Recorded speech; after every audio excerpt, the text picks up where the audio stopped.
हे welcome back. ये question पूछा गया था गेट 2005 में 2 मार्क्स के लिए और स्टेटमेंट में आपको कहा गया है कि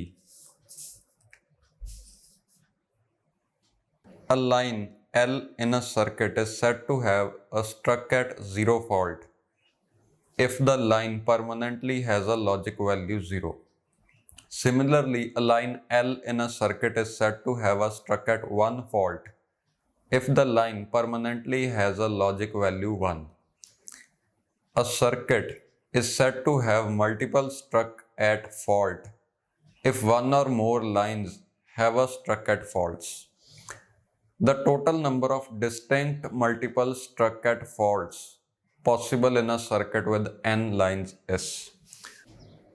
ओके, तो दो तरह के फॉल्ट्स की बात हो रही है, struck at 0 and struck at 1।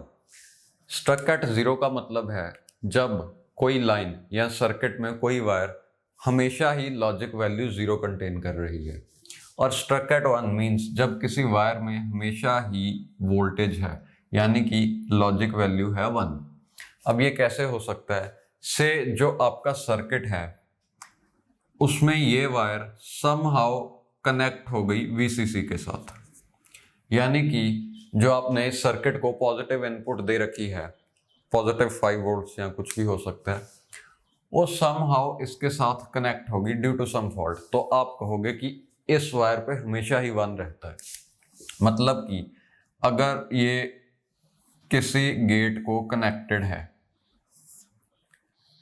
क्योंकि यहां पे हमेशा ही 1 रहता है, तो इस और गेट की आउटपुट भी हमेशा ही 1 होगी। Okay, so this is a fault.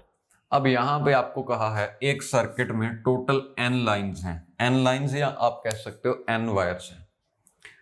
तो कितने पॉसिबल तरह के फॉल्ट्स यहां पे हो सकते हैं? यानी कि एक केस हो सकता है ये 2 वायर्स फॉल्टी हैं, या ये 2 वायर्स फॉल्टी हैं, या सिर्फ यही वायर फॉल्टी है। ऐसे करके total number of possible cases आपको काउंट करने हैं।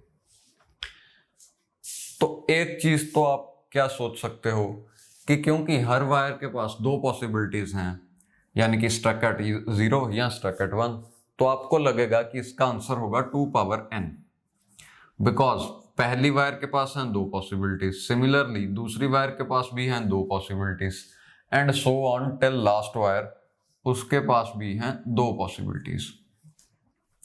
बट द थिंग इज हमारे पास 3 पॉसिबिलिटीज हैं। ये आपको ऑप्शंस में मिलेगा, बट आंसर ये नहीं है। 3 पॉसिबिलिटीज कैसे हैं? मान लो अगर किसी वायर में कोई फॉल्ट हो ही ना, जैसे ये बिल्कुल सही है, ये भी बिल्कुल सही है, ये भी बिल्कुल सही है, और इन दोनों में है स्ट्रक एट 0 फॉल्ट, तो सर्किट तो फॉल्टी हुआ ना। यानी कि एक तरीका सर्किट के फॉल्टी होने का है कि कुछ वायर्स बिल्कुल ठीक काम कर रही हैं। सो दैट मीन्स कि एक वायर के पास टोटल 3 पॉसिबिलिटीज हैं।